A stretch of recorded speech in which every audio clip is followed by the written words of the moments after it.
Well, welcome, David. Thanks for joining me this afternoon when we're recording this. Really, for those of you who may be watching that don't know, David Lovelace has been connected with Clarity House for years, long relationships with Dave Rhodes and Shane Stacy, and really plays a critical role on our team, even for our Clarity House team members of helping us to stay spiritually focused and spiritually grounded in the work that we're doing.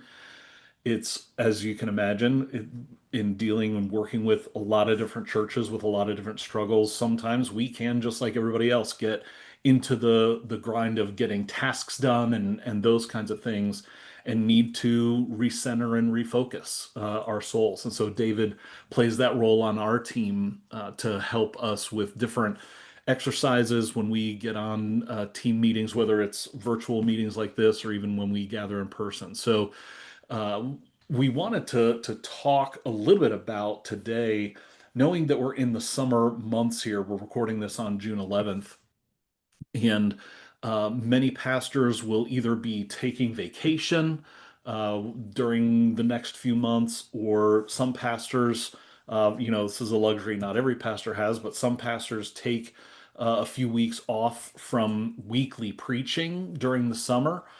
Some call that like a preaching sabbatical, maybe planning for the next year or those kind of things. But really, it's supposed to be the intention of all that stuff is that summer should be a restorative kind of time. At least that's the idea, right? Okay. But we also know that as a pastor, that's not something that we easily shut off. We still feel, no matter whether we're on vacation or whatever, there can be always things that are crowding in, and that stress and pressure that we feel as that pastor of a church, whether you're a senior pastor, associate pastor, someone on staff. And so we thought, David, it would be great to hear from you. What are maybe some practical things that you could suggest for pastors when they have maybe more time in their schedule than they normally might? For all of those reasons I just mentioned, what are some things that you might suggest that would be restorative and ways for pastors to kind of get the most out of those times that they may have here this summer? Yeah, Steve, it's great being with you. I think about this in terms of just the need, the necessity, the cry that our soul and our body, our emotions have to have some replenishing rhythms. And most of us really don't have those on any systematic, basis. And so to me, they're just several simple shifts that, have to do with these kinds of replenishing rhythms. But I think, first of all, the first shift for most of us really begins with no matter what time of year we're in, is we just need to wake up to what our own pace is actually about, Hmm. for us to have an honest assessment around. So do I have healthy replenishing rhythms, going on in my life? And I think I've always the verse of scripture I've always chased all of my life. It's been like an elusive chase. Has been over in Matthew 11, where I love the message translation of where Jesus says, "Are you tired? Are you burnt out in religion? Come to me, get away with me, and you'll recover your life, and I'll show you how to take a real rest." And he says, "Walk with me, work with me, watch how I do it, learn the unforced rhythms of grace." And I used to think, Jesus, you're a lying dog, because he goes on and he talks about his burden is easy, his load is light. And I'm like, wait a minute, that's not Right. the load that I carry. And I used to years ago blame God and other people in my life for that load. Little did I know how much of it I had actually put on myself. Hmm. But I spent the first number of years of my life having an arrogance of capacity related to how much I could carry and how long I could carry it. I think I watched one too many episodes of Superman when I was growing up as a little kid. And I considered myself to be kind of a spiritual Superman. And between the projection of myself, the me I wanted to be, versus the me others that wanted me to be, um, I just I lost sight of really what my body was really capable of. I remember years ago there was a book that came out, and a guy, I think it's Tim Hansel, wrote it. It's called "When I Relax, I Feel Guilty," and I must have been the first person probably to buy that book because I thought, wait a minute, that's me. I when I relax, I feel guilty. And I think the first number of years of my leadership life, I felt guilty whenever I would take a day off, when I would take a break, when I would have any type of vacation, and I wouldn't want people to know about it, you know? Yeah. And then many years later, I kind of moved into a second chapter of my leadership life when it comes to all of this. I would relax and I would take breaks. I would take longer breaks, but I wouldn't want anyone to know about it. So when I relaxed, I didn't feel guilty, but I didn't want Steve Finkel or anyone else in my church to know about it, lest you Yeah. thought I was lazy. Right. And then I entered a third phase, and this is probably back about 15 years ago, where, now when I would relax, I would not only not feel guilty, I would tell you about it. I would let you know about it Yeah. because I wanted to become more of a living example to other people of the necessity of taking a break, just like Jesus did, which we could talk more about if you'd want. Yeah, for sure. Here's a question. I don't know honestly this about your story, David. Have you done like coaching and work with pastors outside of the United States very much? I've done an enormous amount of that. I've been in like 54 different countries. And Yeah, so, I thought that might be the case. yeah. Is that something that you feel like crosses cultures, or is that uniquely North American, if I can put it that way? Yeah, it's true in most cultures in which I've been in. It's Got it. predominantly true in Western cultures. Gotcha. But that includes, Africa, that includes, most of Europe, Yeah. that includes, most of the countries where that's not so much true is more in Eastern cultures. So Mm, this is really interesting because in the Western culture, we have mastered the science of success. yeah. We know what it takes to be really successful. In the Eastern cultures, they have really mastered the art of meaning. Isn't that Interesting. interesting? Yeah. And really, what we're trying to chase in all of our success is the meaning, and we miss some of the elements they often already have automatically mixed into their cultures and more the Eastern, far Eastern cultures. Yeah, interesting. Interesting. Well, so what are some of you talked about, I love that, like you say, from the message, the unforced rhythms of grace and having those, even outside of this, this summer season, having those regular rhythms, of rest. Um, how do you think about that, or how has that, as you've kind of moved through those different phases you've described, what are some of those rhythms that maybe you found or seen to be the most helpful for pastors that you work with? Because I do want to say I didn't mention this before. Like I know you coach us, right, as far as at Clarity House, but you're doing this for a lot of pastors in a lot of different environments, Yeah. and church staff, right? So what are the things that you've seen kind of to be the most helpful? I think the first thing is learning the value of being still, Hmm. of ceasing striving. I mean, when the psalmist David says, be still and know that I'm God, that word be still literally means to cease striving. It means shut up and shut down, Yeah. means slow down. And, we all have, understand the imagery of having like a mason jar and scooping up river water. Yeah. And then you shake it up.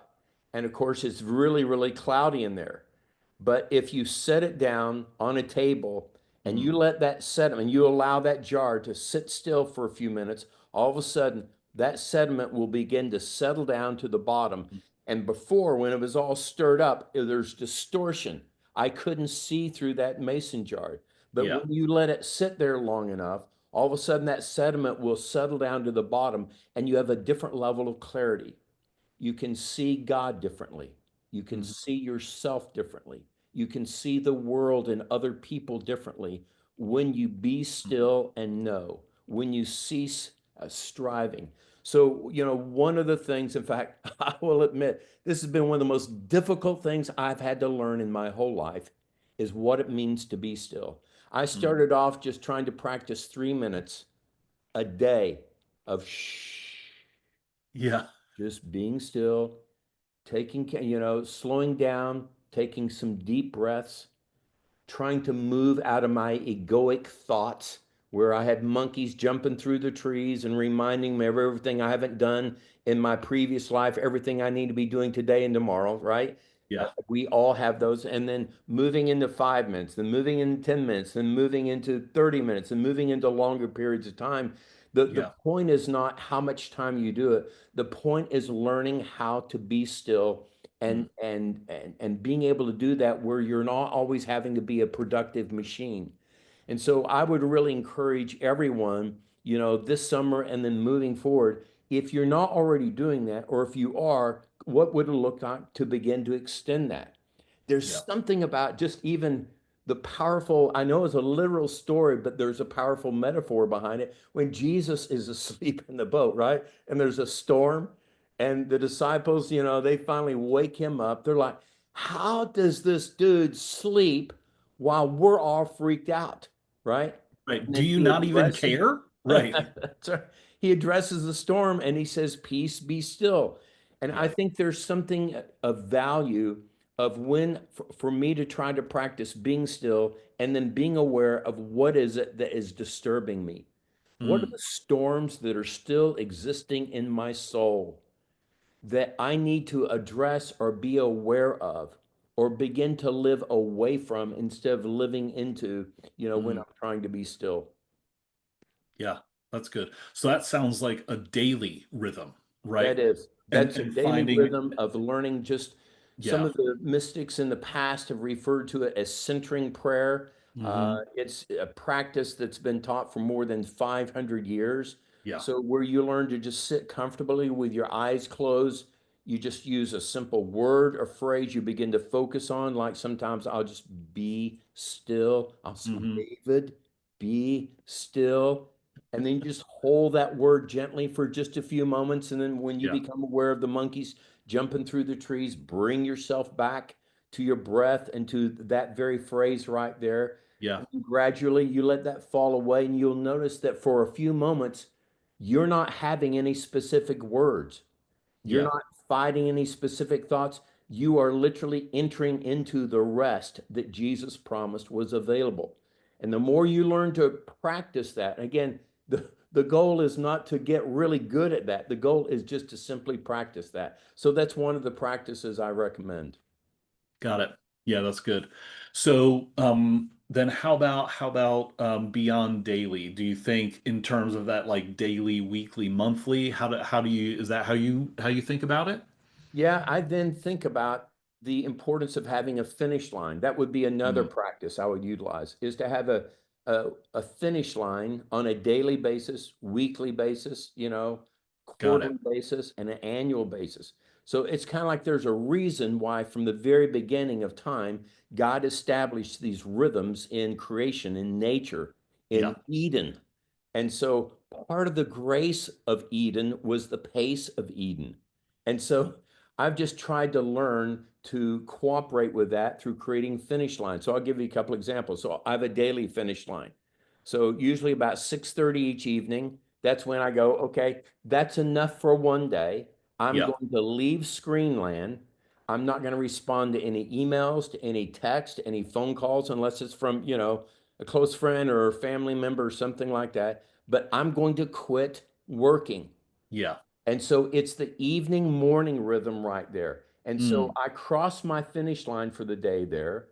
And now I enter into rest at 6:30 in the evening. So I engage in replenishing activities and things that just fill my soul, including Yeah. sleep. But check this out. So I start at 6:30 in the evening, and then I don't begin my day until 8:30 the next morning. Now, Got I'm it. up before 8:30 the next morning, but I'm Right. not checking text, I'm not checking emails, I'm doing things that are replenishing for my soul. Yeah. At 8:30, I turn on my devices and now I start my day again. So that's a way for me to have evening and morning. I do the same thing. I have a finish line for on a weekly basis. Friday at noon, I shut everything down from Friday noon till very early Sunday morning. I, Got it. I enter into a Sabbath where I'm Yeah. not trying to work. And then I do that on an annual basis. And so that's why I think we're excited for pastors that this summer are taking a break, hopefully for a week, hopefully for a couple of weeks if possible. But make sure that when you're doing that, don't engage in any more ministry activities. Don't Yeah. try to learn three new leadership principles either. And learn to read, to watch some things, get out in nature, do some kayaking or sit by a lake or by the ocean if you're near that, or take a Hmm. walk in the woods because of the phenomenal things that God can do in all of that. Yeah. Gotcha. Yeah, I think that it's interesting what you're saying of not even saying, oh, good, now here's an opportunity for me to learn from this podcast or read this book that's about ministry that keeps your mind and your soul in that work kind of mode. Yes. But finding things to listen to or to read that are about something else, Yeah. other things. I know some of the pastors that I've worked with or worked for, they'll say things like, I don't really have those things that I enjoy. Yeah. What would you say to someone who says that? Or I'm imagining, I see you nodding your head. Right. You've heard people say that. So what do you say when someone says that kind of thing to I, you? then I say there is most likely there have been a couple of things that in the past Hmm. you have done either once or you've done a couple of times over the years, and you've forgotten about when you did that activity, Mm, it made you come alive. yeah, You walked away from that activity going, my gosh, I feel different. I feel refreshed. I feel full in a different way yeah, rather than just binging out on something for 6 hours on Netflix, right. which occasionally can have its own benefits. But Sure, right. that's not to be the primary type of thing. Yeah. Crone and I, my wife, we enjoy great documentaries. We enjoy great movies with really good storylines. The right kinds of things like that can be replenishing, but you Yeah. don't want it to be primarily stuff like that. Got So it. what I try to help guys do is to be able to go back in their story and figure out what are those activities. Mm, Sometimes I will give them a list of 25 different things and it'll create some prompts for them of going, oh yeah. my gosh, yes, I've gone fishing one time in my life. It took me to places I never dreamt I could get to so quickly. Right. And other guys will say, "Yeah, I forgot that one time I went, canoeing or hiking or something like that, you know. Yeah. So, for some people, that might be, cooking. Cooking Yeah. would stress me out. Okay. Right. Uh, Actually, some people doing lawn care. Lawn care puts me into a level of hell I can't quite describe.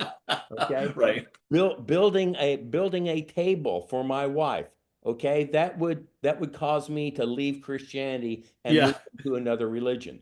And Right. so again, it's important. We're all not all wired the same way, but where we are wired the same way is that there's a reason why it says he makes me lie down.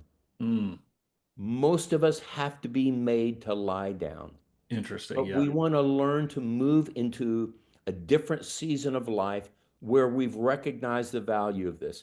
You know what? I used to admire Jesus for his productivity. I used to admire him for the way he impacted and discipled and reached people, and brought the kingdom of heaven here. What I missed for so long in trying to be Mm, like Jesus, I missed the value of recovering like Jesus. yeah. There are so many great examples in scripture where at the end of the day, Jesus goes, that's enough for one day. And his disciples start to freak out. Wait a minute. There's still lots of people who need to be fed, need to be Yeah. taught, need to be healed, need to be delivered, need to be whatever. And Jesus go, they'll still be here tomorrow. Yeah. He said, as for me and my house, I'm either going further up the mountain by myself, or maybe I'll Yep. take you guys sometimes, or I'm getting down there on the water on a boat. And so I've had to learn to legalize what Yeah. it means to recover my life the same way that Jesus did, recognizing his own human limitations. Yeah.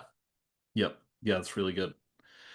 Um, So I think you've given some good suggestions here for people because there are some pastors who do have some good rhythms, Yeah. but and you've given some advice on that. You've also given some good advice for people who maybe don't have that kind of thing, where you're saying like even just make a list and say Yeah. what are the what and think back to times where you did have those refreshing and rejuvenating experiences. Yeah. What would you say? And I know that obviously there are a lot of pastors in this category that they're like, Steve, your intro at the beginning of talking about, yeah, summer is a time where you can, where you'll go on vacation or maybe you take a break from preaching. Like, no, I don't do that. I'm at VBS or I'm helping with the student camp or you know what I mean? What would you say to those people who they look at summer and they go, it's actually one of my busier times? Yeah. Is there anything that you'd say specifically to them as an encouragement or advice? I would say the Lord appreciates and everyone else appreciates your hard work, and the things you're doing are valuable and important. But please don't act like you're irreplaceable, Yeah, because one day you're going to wake up or not wake up and you'll discover, oh, I am replaceable. And better to learn that now. yeah, But there might be several reasons why you're doing that. And I have pastored 10 people in a church I just started. I am currently helping pastor a church. We have more than 10,000. And right. so and every kind of size in between. Every step in between, right? And I know in every one of those stages, in pastoring a very small church, a medium-sized church, a large church, and very large churches, in every single season, every single one of those dimensions, there were always reasons why it felt like I couldn't take a break that I desperately needed. Yeah. But if you don't do that, you will end up crashing and burning your life. I ended up crashing and burning my life 13, 14 years ago. And part of the a significant contributing factor was the stress that I was carrying and not being able to really deal with that in the proper ways. So for any of our friends that are listening to this and they're consumed with VBS, with student camp, with their volunteers, or they seem to be on vacation, you can't take a break. I would say find a way to take a break. Hmm. Find a way to legalize for yourself and say, I can't do it all. Yeah. Okay, I may not be able to take a week off, but I can take 3 days off. Right. I can take 3 days off for the next 3 weeks or for the next 3 months. I can find a way to take, you can find a way to do Yeah. it. And I would really encourage you to get creative in being able to do that and legalize it for yourself. Again, Hmm. there's a reason why Jesus says, watch how I do it. If Yeah. Jesus was able to recognize his limitations, then who are you and I not to recognize our own human limitations in all of this? It can be done. Yeah. Yeah. Because what I hear you saying is if you act like you have no limitations, at some point those limitations will be forced on you. They will. They Right? will. Whether it's physically Yeah. or whether it's relationally or whether, Yeah. Yeah. emotionally, whatever. You Yeah. will, like, if you try to live like there are no limits, you will discover at some point that there are. That's right. Yeah. So Yeah. yeah, so it is really that kind of proactive maintenance that you need for being a human being, That's right? right. And you know what? A couple of real quick indicators are, if you Mm, find yourself constantly reacting to people, you just really react, you get really emotional, if you find yourself regularly physically exhausted, worn Mm-hmm. out, if you find yourself really tired all of the time and Mm-hmm. you don't seem to be able to recuperate in ways that you used to, Mm-hmm. if you find your soul is getting seared in some ways, you find yourself snapping at other people, if Yeah. you find yourself coping in really unhealthy ways these days, uh, on the internet with pornography or with alcohol or drugs and abusing those particular things in any Yeah. way, please allow those things to be indicators to you that I am not living and leading with a healthy soul. And I want Yeah. to begin to do something different about that. And again, if you need help with that, reach out to us at Clarity House. We would love to Absolutely. be able to help you in some specific way around that because we want to help you live, love, and lead with a healthy soul. We believe it's possible to have a thriving ministry without losing your soul. Again, those words of Jesus, Steve, you and I are so familiar. What is the whole honking point of this? If you gain the whole ministry world, but you lose Right. your soul. Yeah. Yeah, for sure.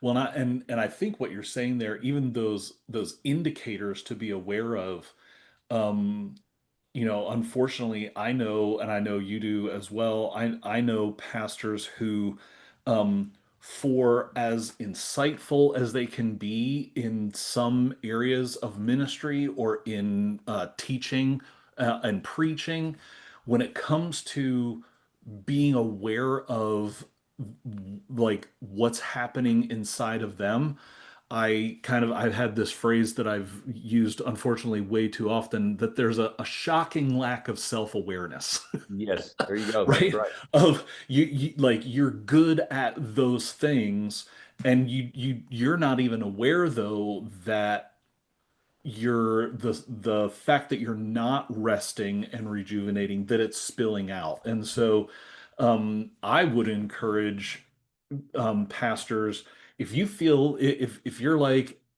I don't know if like I'm, maybe that's not me. I think maybe I'm doing good, or that kind of thing. That may be true. Great. I hope that is true for you. But I would also say, like, for if you're married, ask your spouse, Yeah, do you notice any of these things? yeah.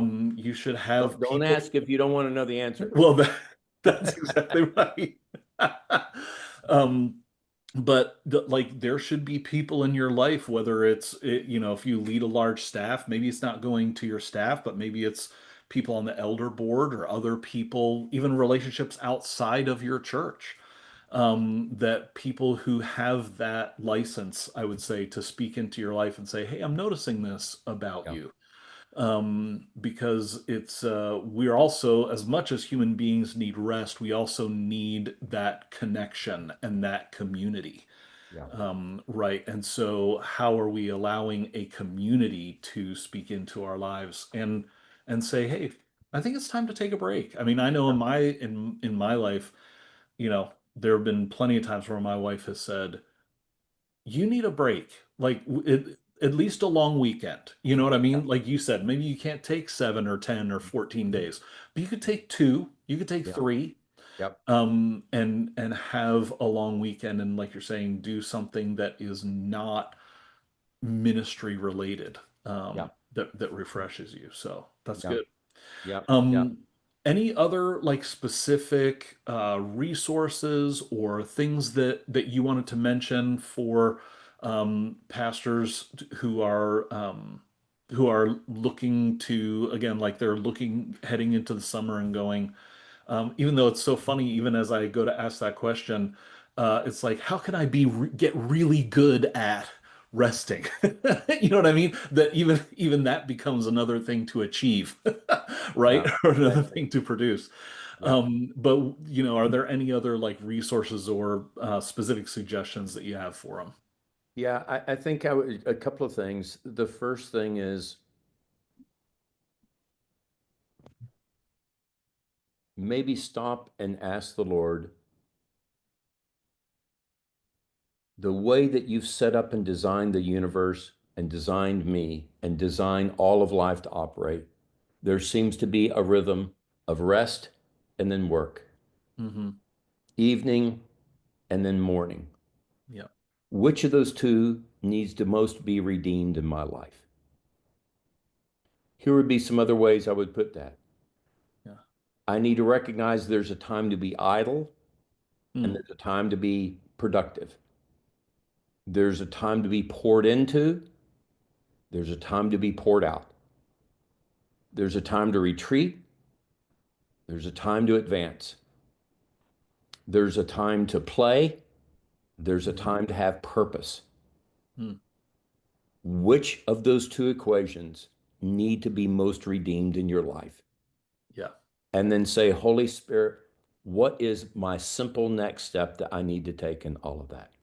So, Steve, the second Good. thing is I think we can put together a resource Mm. for guys and girls that would be interested, that has to do with even more practical suggestions around how to find rest for your souls as well as your life. Again, it's, you know, I think back earlier in my life, I got better and better at seeking and trying to find external rest and Mm. trying to find breaks and vacations, but it wasn't addressing the internal Yeah. storms I still had going on. So it's Gotcha. really interesting how that can work when Yeah. lots of pastors these days are taking more vacation time than in the past, and yet they come back and find they are not rested at all within their Yeah. souls. So hopefully the resource we'll provide for them can help address a part of that. Yeah. That's good. I know I was a worship leader for years, and honestly, for this one pastor that I worked for, I actually I knew that when he was on vacation, Yeah, I would hear from him more often yeah. about things he wanted to do, improvements he wanted to make, like all like I heard from him more when he was like, Oh dear. and like I started to see it and I was like, I need to put it on my calendar that when he's on vacation, I'm like, I need to know that's when he's going to be hitting me with all the stuff that now we want to do. So Oh, how do we like find, yes, you can have a planning retreat. That is a specific thing. But if you're going on vacation, go on go on vacation like you're vacation. saying, because you can go there externally, but if internally you're not powering down, Yeah, you're not going to feel that rejuvenation. So yeah, that's yeah, really good. yeah. You will Awesome. either rest or you will be made to be restful. So Yeah, you absolutely. you make the decision. That's right. Yeah. Awesome. Well, thanks, David. Appreciate it. You're welcome. Always good to talk to you, man. All right.